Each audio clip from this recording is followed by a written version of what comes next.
तक का हो गणजरा किस्म के लोग, दोगला लोग, गद्दार लोग, जयचंद लोग, अभिभीषण लोग।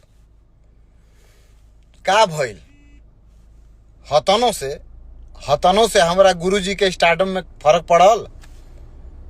काहे विरोध कर हो जा, बताओ जा। हे मर्द तनाई उस शेर के विरोध करत रह जा। वो राजा है, पूरे भोजपुरी का राजा है, पूरे भारत का राजा है। ऐसे ही लोग उसको पावर स्टार नहीं कहते हैं। पावर स्टार का जलवा पूरे भारत में बरकरार है। अब तो वो लोग सोचला हो जाके तनी मनी विरोध करके नीचा दिखा के कुछ फर्क पड़ जी। तो लोग भोजपुरी में वो कहावत बता तनी कि हई हथवा कहीं से भी उखड़ला से ना मुर्दा ना हलुक होला। ठीक बा, पावर स्टार का जलवा था, है और आजीवन रहेगा। ऐसा ही नहीं पूरी दुनिया पावर स्टार बोलती है।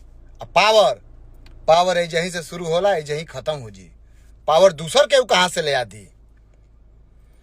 हमार जितना शुभचिंतक लोग, पवन भैया के जितना चाहे वाला लोग, पूरा भारत के जितना भी पवन भैया के दिल से पसंद करे वाला लोग, कट्टर फैन लोग, आप सबके आशीर्वाद से गुरुजी फिर से मतलब कि काल 6 सितंबर के उतना बड़ प्लेटफॉर्म पे MX प्लेयर एमेजोन पे अपन जलवा बरकरार करे आओ तरह।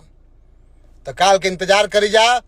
इस सब शुभचिंतक लोग के आशीर्वाद के ही कारण गुरुजी एक पे एक नया पे नया रिकॉर्ड करता हूं। काहे ना करियन, इतना चाहे वालन के आशीर्वाद बा।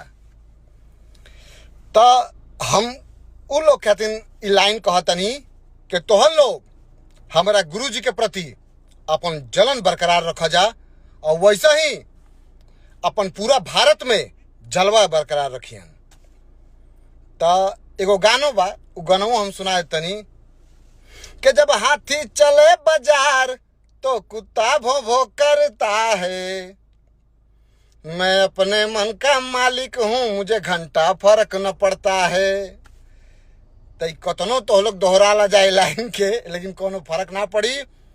काहे कि गुरुजी जलवा ऐसे ही उनका बरकरार रहेगा, आजीवन रहेगा।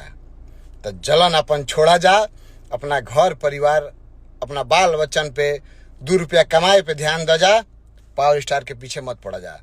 पावर स्टार के संगे उनकर चाहे वाला खुद ही अपना आप में एगो पावर होन सो। अब हाल ही में सबके जलवा दिख गई हुई, तो मत ल जा पंगा, ना तो दिन लौटा टाइम ना लगी। ठीक बा? तो ऐसा ही गुरुजी एकदम चपले रहो। पूरा भारत के नाम, पूरा भोजपुरी के नाम, सबका नाम एकदम ऐसा ही ऊंचा करो। जय हो पवन भैया, लव यू।